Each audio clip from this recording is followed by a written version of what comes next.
to be discussing the coordinate plane. And the coordinate plane is a graph that is made by two perpendicular lines that intersect that are called x and y. And basically, they're just two number lines. So if you're looking at this horizontal line right here, that's a number line that we call, on a graph, the x-axis. And if we're looking at the vertical line, which is straight up and down here, that's the y-axis. And when you have two intersecting lines that meet at a perpendicular right angles, what you're actually creating are four sections. And so each of those four sections has a special name. Each section is called a quadrant. This is quadrant 1. This is called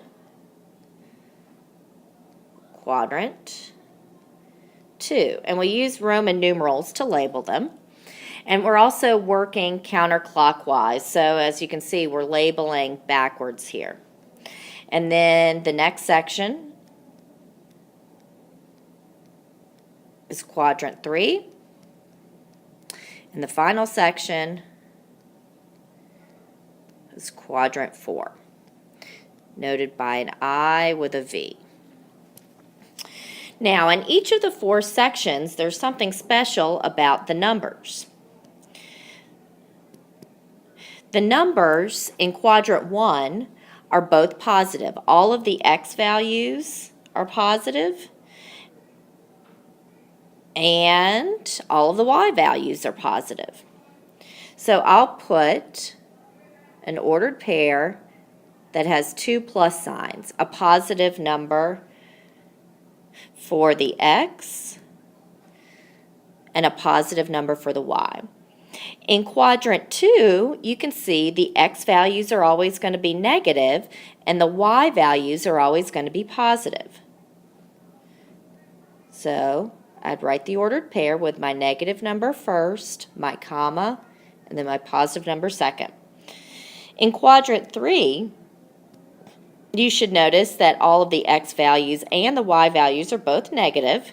So your x's are always negative and your y's are always negative. And then in quadrant 4, your x values are always going to be positive and your y values are always going to be negative.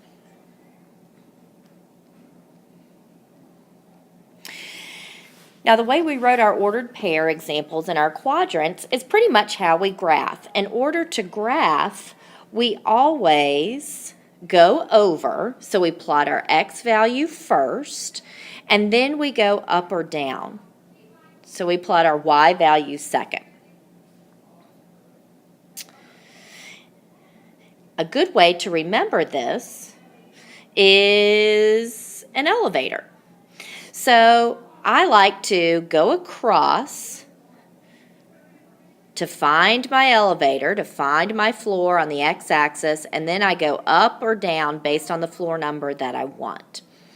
Another key point to remember is that if the point falls on x or y, it is not in a quadrant. So if you've got a value that's on an axis, that's not going to be in a quadrant.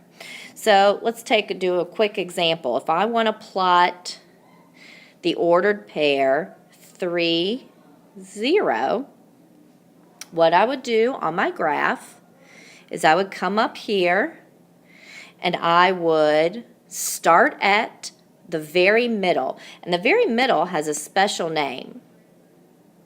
That's called the origin. So let's go ahead and write that in.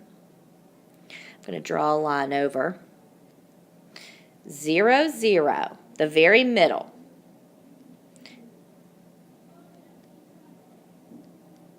It's called the origin. So I always start at the origin, and then to plot 3, 0, I would go over to 3 and up none, and I'd plot my point right there. So that's 3, 0. It's not in a quadrant. That's the way you're going to plot all your points today. You go over and then up or down.